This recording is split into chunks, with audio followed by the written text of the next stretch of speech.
시편 49편 13절에서 20절 말씀까지 보도록 하겠습니다. 12절부터 한번 읽어보는 게 좋을 것 같습니다. 12절부터 읽겠습니다. 오늘 이 말씀을 가지고 구속의 은혜를 생각하며 삽시다. 구속의 은혜를 생각하며 삽시다 라는 제목으로 같이 은혜를 나누기로 원합니다. 자기 나름대로 인생을 살면서 잘 살았다라고 생각하는데 갑자기 당신도 지옥에 갈 수 있습니다. 그러면 나같이 성실하게, 나같이 정직하게, 나같이 법도 없이 산 사람이 왜 지옥에 갑니까? 라고 반문하는 사람도 있곤 합니다. 누가 지옥을 무서워할까요? 다른 비유로 말하면 누가 경찰을 무서워하고 감옥을 무서워할까요? 죄 짓는 사람입니다.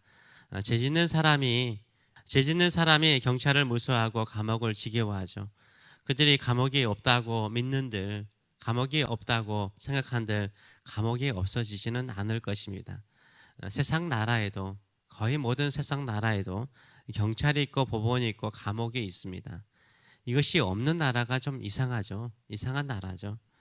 하물며 이 세상의 나라에 이렇게 죄와 악이 있는데 심판이 없고 지옥이 없다면 좀 이상하지 않아요? 반드시 저는 지옥이 있다라고 믿습니다. 성경도 그렇게 말하고 있고요. 오늘 시편에 나오는 어리석은 사람은 어떤 사람입니까? 우리가 생각할 때 생각이 어리석고 행동이 어리석다라고 생각하는데요. 오늘 본문에 말하는 어리석은 사람은 어떤 사람이에요? 세상적으로 크게 성공한 사람이에요. 사람들에게 존경을 받는 사람이에요. 한마디로 말해서 성공적인 인생을 산 사람이라고 표현을 하고 있어요. 우리가 볼 때 어리석은 사람이라고 볼 수 있는 사람이 아니에요. 우리가 볼 때 멸망하는 짐승과 같은 인생을 산 사람처럼 보이지 않습니다. 그러나 오늘 본문은 어떻게 말하고 있습니까? 16절과 19절은요 이렇게 말합니다. 사람이 치부하여 그의 집에 영광이 더할 때 너는 두려워하지 말지어다. 그가 죽음에 가져가는 것이 없고 그의 영광이 그를 따라 내려가지 못함이로다. 그가 비록 생시에 자기를 축하하며 스스로 좋게 함으로 사람들에게 칭찬을 받을지라도 라고 말하고 있어요. 이 본문을 보게 되면 어리석은 사람은 어떤 사람이요? 치부한데요. 부를 쌓았다는 거죠. 부자가 된 사람이에요. 자기 나름대로 열심히 일을 해서요. 부자가 된 사람이라고 말하고 있어요. 또 그 집에 영광이 더한 거예요. 가문의 영광이죠. 잘 되어서 성공해서 가문의 명성을 높인 사람이라고 말하고 있어요. 이 사람은 자기 스스로도 뭐라고 말해요? 자기 자신을 축하해요. 자기가 자기 인생을 돌아봐도 잘 살았다는 거예요.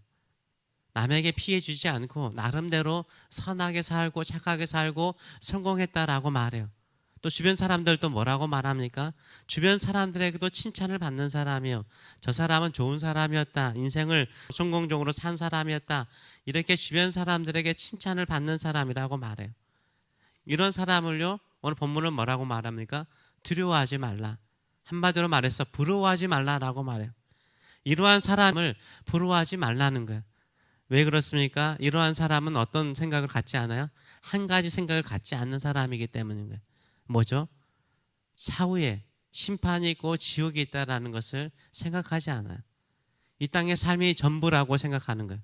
이 땅에서 내가 쌓은 영광이, 내가 쌓은 부가 최고라고 생각하는 거죠.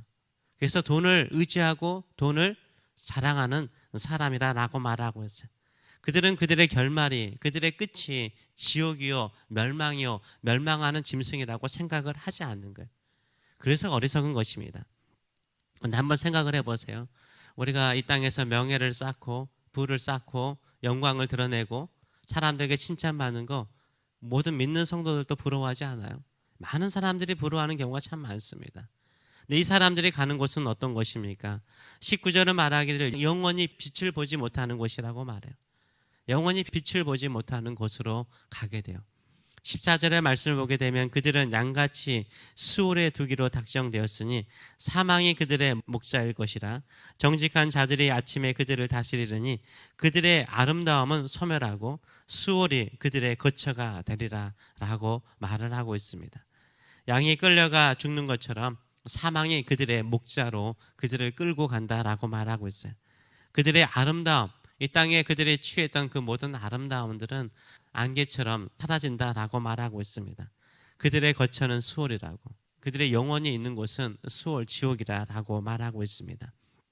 이 길이 바로 어리석은 자들의 길이요 어리석은 자들의 가르침을 따라 사는 자의 종말이라고 말을 하고 있습니다. 자기 나름대로 멋지게 살고 존귀하게 살았을지라도 그들의 결말이 지옥이라는 것을 안다면 어떻게 해야 합니까? 스스로 낮추고요. 하나님을 의지하고 하나님을 믿고 살아야 되는 것입니다. 오늘 시편은 계속해서 이들의 운명에 대해서 반복적으로 말하는 것이 무엇입니까? 이들은 멸망하는 짐승과 같다라고 말하고 있어요. 12절의 말씀을 보게 되면 사람은 존귀하나 그들의 인생이 어떻게 보면 좀 존귀하게 살았다는 거예요. 그러나 장구하지 못하며 영원히 살지 못하는 거예요. 언젠가는 죽는다는 거예요. 결국 멸망하는 짐승과 같이 죽는다라고 말을 하고 있어요. 근데 마지막 구절도 비슷하게 말씀하고 있는데 존귀하나 깨닫지 못하는 사람은 멸망하는 짐승 같도다라고 말하고 있어요. 인생을 성공적으로 살고 사람들에게 칭찬을 받고 내 나름대로 잘 살았다고 생각하는데 깨닫지 못하면 멸망하는 짐승과 같다는 거예요. 내가 아무리 의롭게 살더라도 그가 하나님 앞에 천국할 만한 의가 되지 못하는 거예요. 그래서 내 인생이 지옥에 가지 않는 인생이 되기 위해서는 누구를 의지해야 됩니까? 하나님을 의지해야 되는 거예요. 하나님을 인정하는 삶을 살아야 되는 거예요. 그래서 시편의 저자가 말하는 지혜는 무엇입니까? 시편의 저자가 말하는 깨달음은 무엇입니까? 시편의 저자가 말하는 참된 가르침은 무엇입니까? 오늘 본문이 말하지 않습니까? 15절의 말씀을 보게 되면 이렇게 말하죠. 그러나 하나님은 나를 영접하시려니 이러므로 내 영혼을 수월의 권세에서 건져내시리로다 라고 말하고 있어요. 하나님은 나를 영접하시리니 이러므로 내 영혼을 수월의 권세에서 지옥의 권세에서 사망의 권세에서 죽음의 권세에서 나를 건져내실 것이라 라고 말해요. 누가 우리 영혼을 지옥의 권세에서 건져낼 수 있습니까? 오직 하나님밖에 없다라고 말하고 있습니다. 수월의 권세에서 건져낸다. 이 건져낸다. 이 영어로 redeem이라는 단어 쓰고 있지 않습니까? 구속이라는 단어예요. 구속. 우리를 구원해 내시는 거예요. 누가요? 우리가 아니에요. 우리 주님께서 하나님께서 우리를 구속하셔서 구원해 내시는 줄 믿습니다. 그리고 영접하시는 거예요. 오직 예수 그리스도의 구속의 은총을 통해서 우리 영혼이 지옥에서 천국으로 가는 것입니다. 하나님의 구속의 은혜를 늘 생각하며 살아가시는 저와 여러분 되시길 축원합니다. 결국 예수 그리스도께서 죽임을 당하시고 3일 만에 부활하셨는데요. 사망과 죽음의 권세를 이기시고 승리하셨습니다. 우리에게도 사망과 지옥의 권세를 이기고 하나님께 나가는 길을 우리 주님께서 열어놓으셨습니다. 인생을 살아가면서 무엇을 바라보며 살 것입니까? 내가 나름대로 믿음대로 살았다. 내가 나름대로 착하게 살았다. 내가 나름대로 주변 사람들에게 요거들 먹을 일하지 않고 살았다. 이것에 만족하는 사람이 아니라 늘 하나님의 구속의 은혜, 하나님의 구속의 은혜, 나 같은 사람을 예수 그리스도의 피로 구속하시고 나를 영접하실 하나님의 구속의 은혜를 늘 기억하며 살아가시는 저와 여러분 되시길 축원합니다. 이런 하나님의 구속의 은혜를 생각하는 사람은요, 하나님께서 나를 영접하실 것을 믿는 거죠. 은혜로 예수 그리스도의 구속으로 나를 영접하실 것을 믿는 거예요. 그래서 인생을 살아가면서 어떻게 살까요? 예배하면서 사는 거예요. 제가 이 예배를 계속해서 강조할까요? 은혜를 모르는 자는 예배드리지 않아요.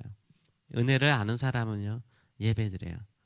은혜가 크기 때문인 거예요. 하나님의 구속의 은혜를 아는 사람은요, 예배를 소홀히 여길 수 없어요.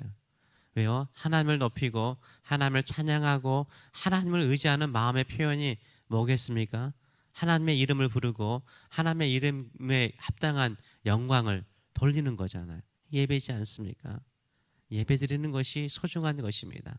이게 은혜를 아는 사람이에요. 정말로 구속의 은혜를 바라보고 사는 사람은요, 예배드리는 사람이에요. 요한계시록에서 보여주는 건 뭡니까? 예배하는 거잖아요. 이 땅에서 하나님께 영광을 돌리는 건 예배드리는 거죠. 예배를 소홀히 여기지 마세요. 귀하게 여기세요. 그게 은혜를 아는 사람이에요. 구속의 은혜를 아는 사람은 하나님만을 찬양하고 하나님만을 경배하는 시간과 에너지를 쏟는 것을요, 아깝게 여기지 않는 것입니다. 제가 시편을 통해서 느끼는 것은 뭡니까? 오직 영광과 찬송과 경배를 받으실 분은 하나님밖에 없고 그분께 나아가는 이 시간이 가장 귀한 시간인 줄 믿습니다. 이런 믿음으로 예배하는 삶, 은혜를 잊지 않고 은혜에 감사하는 예배를 드리는 저와 여러분 되시길 축원합니다. 기도하겠습니다.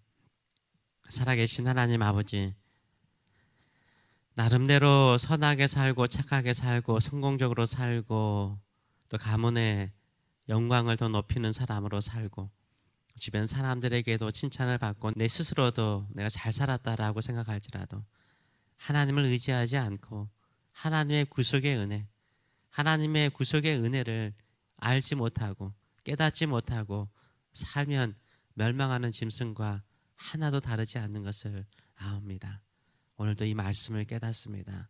우리가 아무리 착하게 선하게 성공적으로 살지라도 나를 구속하시고 나중에 나를 영접하실 하나님을 늘 기억하며 이 땅에 살면서 하나님만을 경배하고 의지하고 예배하며 사는 저희들의 삶들이 될 수 있도록 은혜 더하여 주시옵소서.